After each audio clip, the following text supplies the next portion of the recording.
The end, my beautiful friends, of our elaborate plans. The end, no safety nor surprise. The end, I'll never look into your eyes again. The end.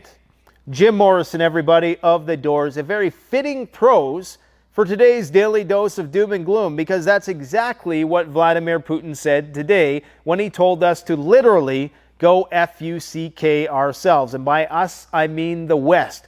Vladimir Putin has stated that it is the end of the transatlantic neo-colonial hegemony that has had its boot heel on the necks of the developing nations of the world for the better part of the 20th and 21st century. His words, not mine. I'm an NPC just like you, YouTube, so please don't deplatform me. Let's hear the one-to-one quote that Vladimir Putin said when he told us to go F-U-C-K ourselves, and why he said this to a room full of dignitaries from other countries, none of which were Western, okay? And did I mention today that Germany is calling for nuclear weapons? Germany wants nukes. What could go wrong? Among other things that we're going to discuss that you're not going to hear anywhere else. Russia has a large number of nuclear weapons and will not reduce their stocks despite the desire of NATO, Vladimir Putin said. We have much more such weapons than the NATO countries. They know about it, and all the time they persuade us to start negotiations on reduction. Well, F-U-C-K them, you know, as our people say. So I guess he was using the Russian equivalent of the F-word verbiage in front of all of these people from all these countries talking about nuclear weapons and saying F-U-C-K to NATO. That's sending a message, guys. Here's what Russia is trying to do. They're making a run for it. They're saying to all these countries, come under our nuclear umbrella. Our as in the Chinese-Russian alliance nuclear umbrella.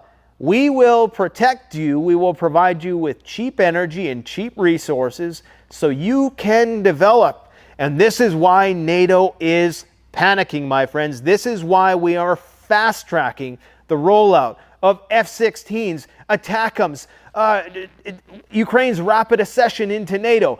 Recall, a year ago, to say that Ukraine would enter NATO would be unthinkable. For starters, it was the reason for the war in the first place was the whole breakdown of the Minsk agreements, but the whole idea that NATO would move an inch towards Russia after the collapse of the Soviet Union was unthinkable at the time. Since that time, over a dozen countries have entered the NATO coalition, and the final red line has always been Ukraine. This is something that Russia was unwavering on. They would never relent on Ukraine in any way becoming anything but a neutral state. Now, this is Russian words, not mine. Remember, I'm an NPC just like you guys, okay? Now, Vladimir Putin, whenever he's talking about nuclear weapons, you need to understand this.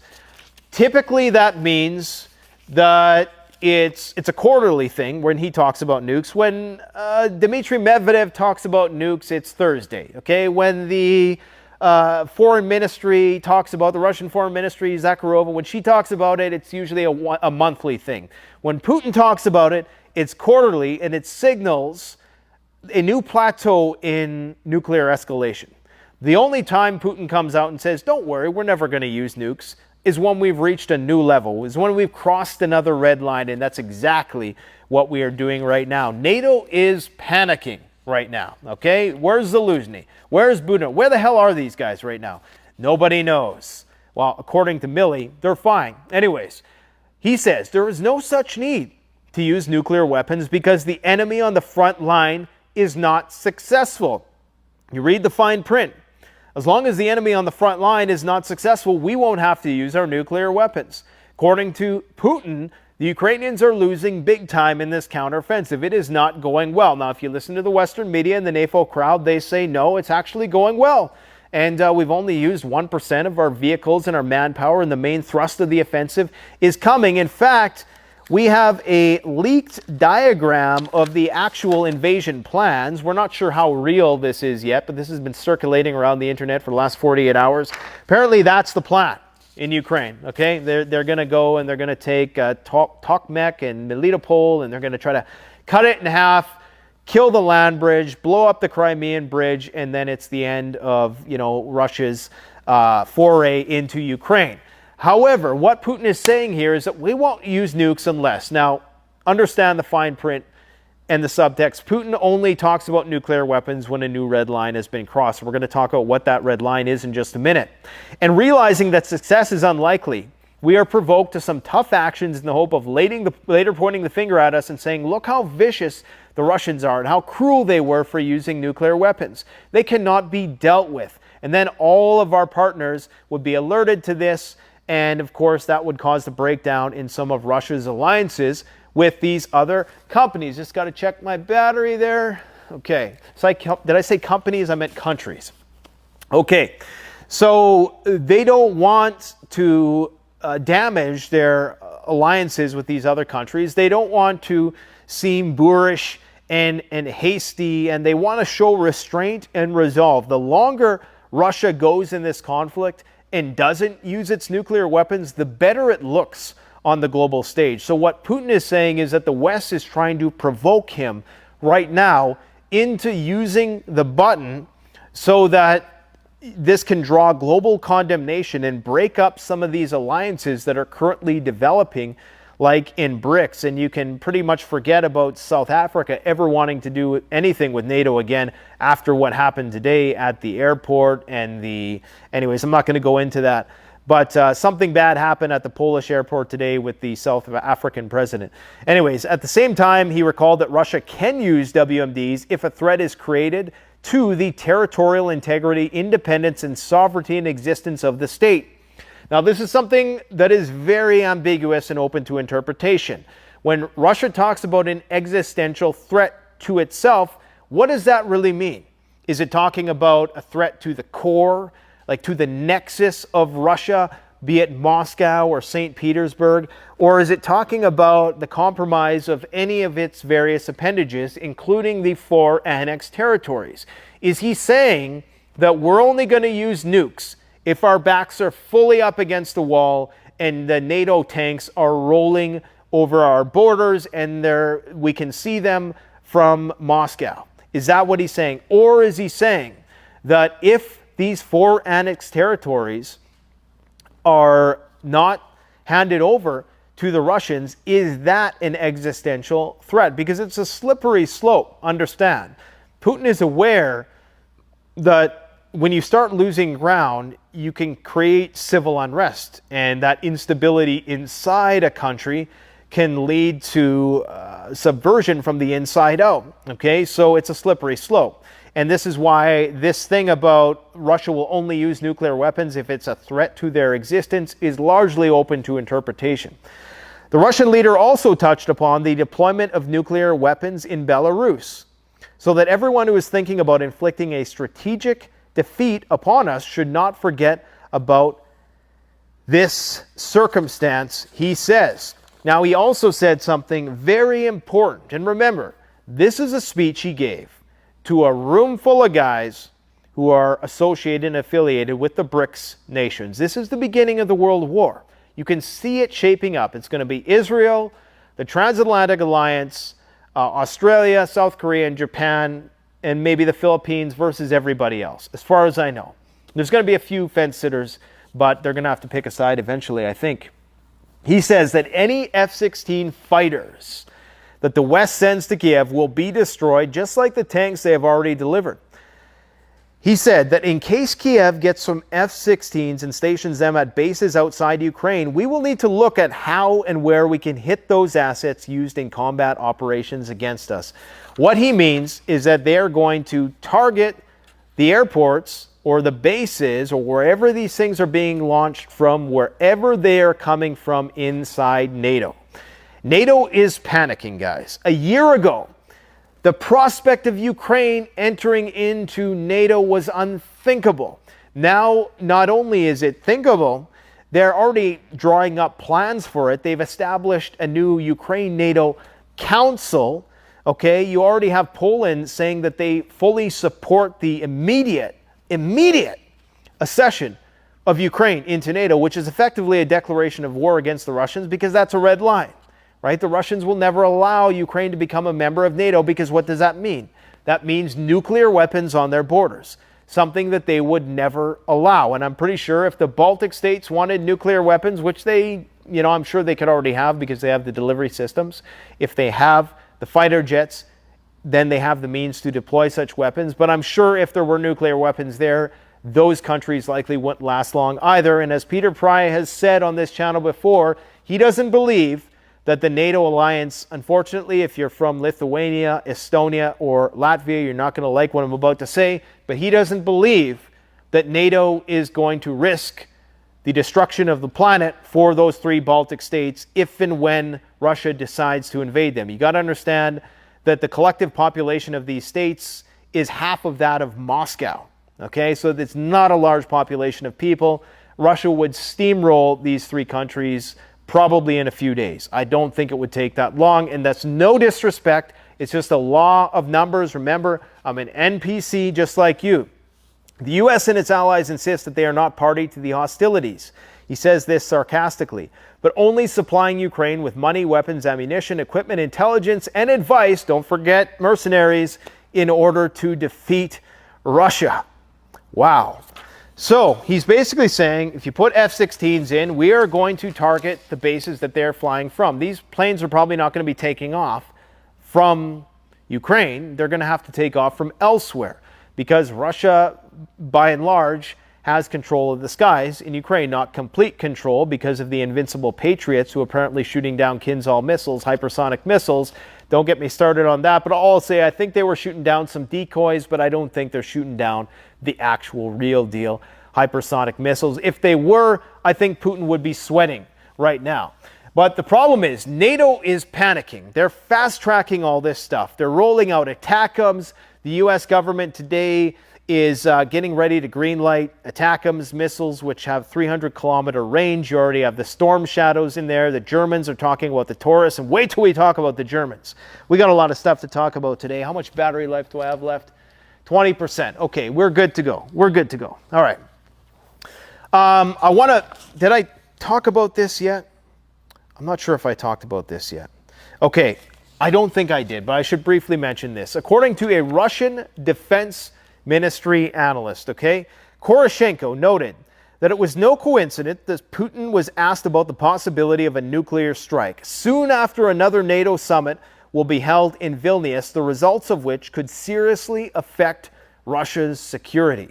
This Vilnius summit is going to be pivotal, which is why Belarus now has tactical nukes, and Putin is talking about the first, this is what he said today, the first delivery of nuclear weapons. They're talking about strategic ones now. Why you would need strategic ones when they can be fired from anywhere, especially the RS-28 Sarmat, which can navigate the planet in the opposite direction than ICBMs typically do, which is like 15,000 kilometers or something like that. Why you would need to position those in Belarus other than making a point? Why are there Patriot missile defense systems going there? Why is there shots fired over the border in Belarus? Why? Well, because it's World War III, if you haven't realized it yet. According to the expert, on the one hand, Putin refused to delve into the topic of the use of doomsday weapons, and on the other hand, he mentioned that his first batch had already been sent to Belarus. Against the backdrop of growing geopolitical uncertainty in Russia, it's important to have the potential for a retaliatory strike, he says. Both sides are always going to say it's just for defense, it's just for retaliatory purposes. But the threat of nuclear war is real. And a lot of people, they're going to hear this message and they're going to say, well, he said that they're not going to use them because the Ukrainians are losing. Are the Ukrainians losing? Do we know they are losing? Or does Putin just have a really good poker face? And are the Ukrainians about to do something really, really consequential in terms of the outcome of this conflict? I guess we will see. Now, based on what I've been hearing, and there's going to be people saying, well, you got to go and watch this channel and this channel. I watch it all. This is all I do all day, is try to gather information about this. I listen to all sides of the arguments. I've listened to the McGregors and the Ritters and the yada, yada, yada, yada. These guys have been saying the same thing all the time, that, the Russian army is they're just a week away from steamrolling the Ukrainian military. Ritter says that this conflict is going to be over by the end of summer. For all intents and purposes, that the Ukrainian military has been defeated. Colonel Douglas Macgregor has been saying that for the last year, okay, that the Ukrainians are out of this fight. And clearly, they are not out of this fight yet. This is why we are escalating it, because we simply can't lose. We can't allow the Russians to lead the rest of the world against the West. That's what's happening here. That's the real threat. That's why the South African president and his version of Air Force One or whatever was shook down at the Polish airport today. That's why, guys. Because the Russians are trying to, and the Chinese, of course, who are the real economic, manufacturing, industrial powerhouse, but Russia is the military powerhouse, okay, like by leaps and bounds. Now they have the direct experience. The experience that the Russians are gaining in war and that the Ukrainians are gaining in war. Ukraine is the most powerful military in Europe by leaps and bounds right now. I would even argue that they're probably better than the U.S. military in many respects. The U.S. military, they haven't been tested in this type of high-intensity conflict yet, which is why they're so reluctant to get. I mean, we can't even deliver 38 Abrams tanks until the end of the year. So this is not a slight against people in the... You are operating in the theaters that they designated you to operate in. The military has been adapted to fight these wars from the sea, from these countries who have no air support. And, you know, you call in an airstrike and, you know, you have the privilege and the luxury of wasting 1 million rounds to kill one guy who's hiding in a cave. Okay, that's not this kind of war.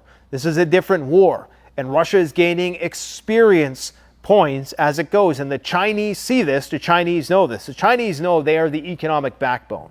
They know that they are the end goal of all of this, and that the West is, they must humiliate and defeat the Russians to send a message to the Chinese. But the Chinese are just waiting for their move. They could probably take Taiwan without firing a shot if the Russians succeed in what they're attempting right now. So all these things are tied together. He even goes on to say today that the reason why the U.S. empire is ending is because the share of settlements in the dollar is declining. And Jennifer, or is that her name? Jennifer Yellen? Is that her name? Yellen? Anyways, Yellen, the Treasury Secretary, I believe. Is that who she is? I can't even remember. Too many names in my head, guys. You guys know what I'm talking about. Even she admitted that, yes, the dollar share is likely going to decline, but don't worry, we're just going to take it away from the euro because we're going to bankrupt Europe because they no longer have cheap Russian natural gas. She didn't say that. I did, but that's essentially what the fine print was. Anyways, he goes on to say that the share of settlements in the dollar is declining. The share of settlements in yuan is growing. Oil producers in the leading Arab countries are now saying that they're ready to pay for oil in yuan. If this trend gains momentum and other oil and gas exchanges appear where settlements are not made in dollars, this is the beginning of the end for this currency. The beginning of the end. You know the amount of pain and suffering that is going to happen the day when the chips start coming home. We better hope that it happens incrementally and slowly and not all at once. I don't think it's going to happen all at once. I think it's going to be a gradual decline, a gradual devaluation of the currency. This whole onshoring of industry, it's going to be a rough couple decades unless artificial intelligence and robotics merges in some way where we just become hyper-productive all of a sudden and we no longer need workers to compensate for our declining birth rates and the whole 9 yards. Yeah, it's not looking good. Let's talk about Germany. Have I talked about Germany yet? Germany wants nuclear weapons. And I talked about Poland and their accession to their green lighting the accession of Ukraine's incorporation into the North Atlantic Trade Organization. Guys, it's been a long week. Okay, and I'm talking way too fast. I'm out of my league here and trying to talk like Ben Shapiro. There's a article that was written up about Germany today. Where is that article? And of course, the one most important article of all, I cannot seem to find at the moment.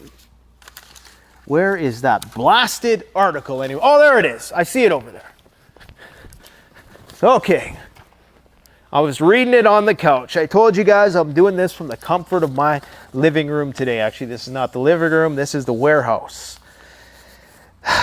First, before we talk about Germany wanting nukes, I would be remiss not to mention, did I talk about this Ukraine-NATO Council that they want to develop? Jens Stoltenberg has basically said we're working on the creation of a new Ukraine-NATO Council where Ukraine will be equal with NATO allies, will consult with and make decisions of mutual interest. Our ambition is to have the first meeting of the new council in Vilnius this July. Boris Pistorius has said Kiev may be allowed to bypass procedures on its way to NATO membership. NATO member countries may be ready to remove certain obstacles on Ukraine's path to join the military alliance. So they're doing it. Why are they fast-tracking it? Because they see the writing on the wall. The U.S. Congress draft of the National Defense Authorization Act for 2024 says that no less than $80 million must be set aside for the purchase of ATACMS, and that they're going to be there before the end of 2023. And these are missiles with a range of 300 kilometers. And when they say by the end of 2023, think about what's about to descend on Ukraine. S-16s, Abrams, and ATACMS all going to arrive at the same time. My friends, that's called World War III. Okay? Now, according to the German National Security Strategy, which is being chalked up as a blueprint for total war, the document entitled On Guard, Resilient, Sustainable, they always got to use the word sustainable. Resilient, sustainable, integrated security for Germany is a blueprint for war abroad and the establishment of a police state at home, according to the writers of this article, who are from the leftist ilk. Now, I consult with media agencies from the right and to the left, and I quite frankly don't know who anybody is anymore. Are you left, right, anarcho, syndicalist, libertarian, socialist, fascist? You know, I mean, it's just a sea of gray at this point of time as we enter the age of populism. And never forget that it was the National Socialists who we now view as hardline right-wing fascists. Okay, so you always got to flip the script. Anyways, Germany is prepared for such strategic challenges and sees the new epic of this whole World War III situation with Russia as an opportunity to finally equip the Bundeswehr. Finally, we get a chance to build it up once again. What could go wrong? Already with the Bundeswehr, which is the word for the German military, special funding totaling 100 billion euros, the government has begun the largest rearmament offensive since Hitler. How much time do we got here? Just enough time. The costs are to be borne by the working population in every respect. This is a real deal, left wing. This isn't the, we need rainbow unicorn washrooms and stuff like that. This is like fighting for the working class type leftists, okay? In the transatlantic alliance, we must be able and determined to confront all military threats. Now listen to this. Nuclear, conventional, but also, they just say nuclear, conventional, right? They just put that in there, hopes that you would forget that they said nuclear, but also in cyber defense and in the view of the threats that are directed against our space systems. Germany will continue to contribute in this context of nuclear participation and will provide the necessary carrier aircraft without interruption. Now, you might be saying to yourself, Nate, they're already a member of NATO. The U.S. could have nukes there in a minute if they needed them. And you are correct.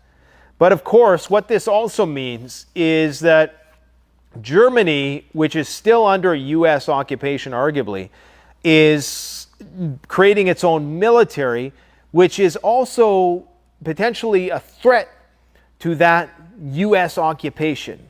Okay? And I haven't really thought that one through, but you guys, I think you understand what track of thinking I'm on. There very well could be more than, this is a multipolar world in the truest sense. Yes, it's East versus West, but it's also countries in Germany wanting their independence from the transatlantic alliance, countries that have been under occupation for 70 years. Japan is also one of those countries still under occupation, okay? At another point, the National Security Strategy commits to implementing NATO's strategic concept of June 2022 in all its aspects. According to this article, this means nothing less than preparing for a nuclear third world war.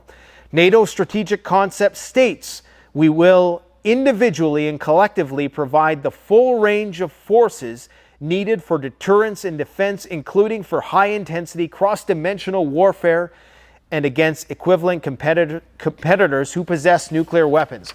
The only way you prepare to fight somebody who has nuclear weapons is to get nuclear weapons yourself. Now, whether that means Germany being a staging ground for nuclear weapons or more nuclear weapons is unknown, because you can't defeat ICBMs. You probably can't defeat hypersonic missiles. I'm sure that this talk about Ukraine defeating hypersonics with Patriots is just nonsense. I'm quite certain that those are decoys that they're shooting down, because of course they're going to shoot decoys as they shoot the Kinzhal missiles. And are these Kinzhals and Zircons, are they the height of Russian technology? Were they at the apex of their flight speed? And all of these questions have to be answered before we go on thinking that we can just shoot down hypersonic missiles. So what do they mean when they talk about preparing for nuclear war with the Russians? They mean getting nukes.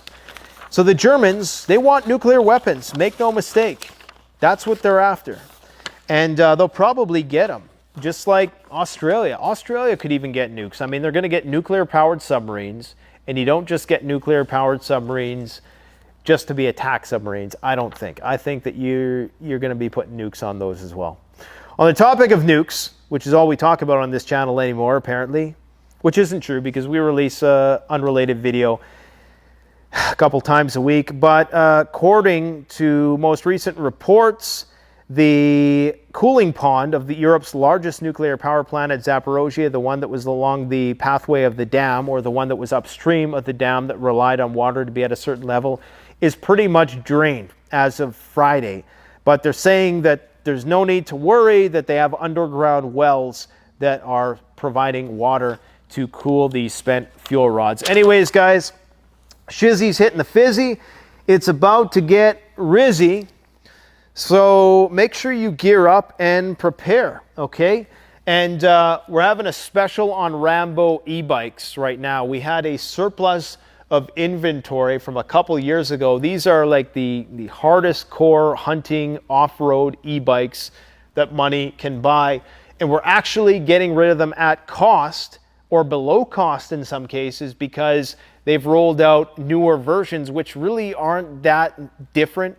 I mean, I think they have a bit of different circuitry, but the difference in terms of the bike itself is not that substantial. In terms of the motor power, not that significant at all. And we have a couple really kick-ass e-bikes left in stock. So go check out CanadianPreparedness.com. Get your sandbags, get all your emergency survival food, top gear stuff, top-notch stuff. And we're going to have a little promo. Actually, I might as well do this now. The CCFR, Canadian Coalition for Firearms Rights, they sent us a bunch of presents and stickers and stuff like that, so just lanyards. So if you want to support the CCFR, we're going to throw one of these. Use coupon code CCFR for 10% off your order, plus some of these knickknacks. And we have a few of these items here. These are these decals that you can put on your vehicle. I've had one on my car for a long time. They actually stick really well. They're very high quality. This one says firearms rights are human rights. And we only have a certain amount of those. So I guess the first 10 people who place an order with that coupon code CCFR are going to get one of these stickers. And you can put this on your car, show your support. If you want something a little bit more inconspicuous, you can put that on. I go all out. I have that right on my car, and it's on a Tesla. So it kind of confuses people because they think I'm like some, green tree hugger type guy. Don't get me wrong, I love trees, but I also love GUNs. So, and we have one of these to give away. It's a big one, big CCFR one. I have another one, but I'm keeping it here for the shop. So if you want to support Canadian firearms rights because my American friends, you're next. You know, as soon as they take ours, you're next. They're going to use us as an example. And they're going to say, look what's happening in Canada. They did it and everything is fine, even though it won't be fine because violent crime will continue unabated. Anyways, guys, you enjoy your weekend. Take care and get ready for more smoke if you're in NYC because it's coming your way. Thanks for watching. Canadian Prepper out. Coming your way.